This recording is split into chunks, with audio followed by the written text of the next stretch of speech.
For today's video, makakabanding po natin ang family de la Cruz na kung saan bumiyahe pa po sila mula Etiaga, Isabela hanggang dito sa Tuguegarao City. Matutunghayan po natin ng isang halimbawa ng pamilyang hinubog ng pag-ibig ng ating Panginoong Jesucristo.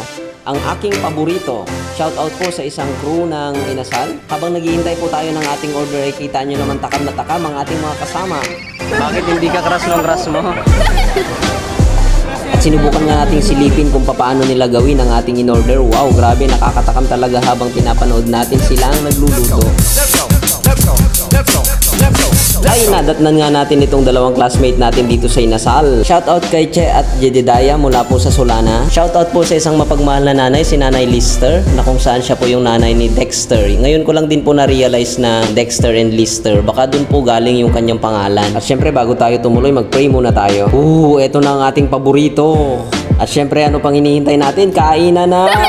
Shoutout kay Lorely Dane, ang bunso ng family de la Cruz. Shoutout din kay Daniel, ang sumusunod kay Kuya Dexter. At syempre, makikita po natin mamaya kung gaano siya kakulit. Abangan po natin sa mga susunod na eksena. At ngayon, ubusin na nga natin ang ating pagkain. Syempre, meron pa tayong halo-halo. Ayan, sarap na sarap nga po ang bawat isa sa atin pong pagkain. Salamat, Nanay Lister. Kapansin-pansin din po ang galawan ng mga crew sa Mang Inasal. Super active po nila at napakabilis po nilang mag-respond kapag ikaw ay nagtawag. Yan, lalo kapag humihingi tayo ng pagkain, ng kanin.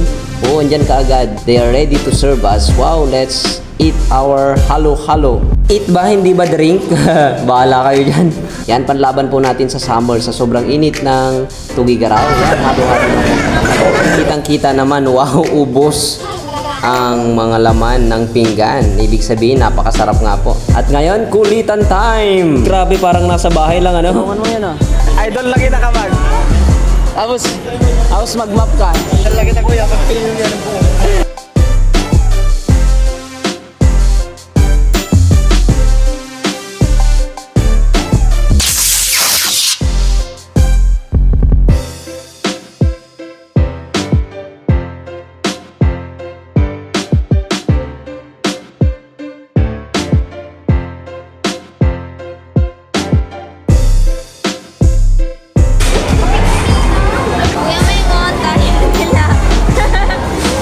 Saan mo gagamitin yung nanalunan mo?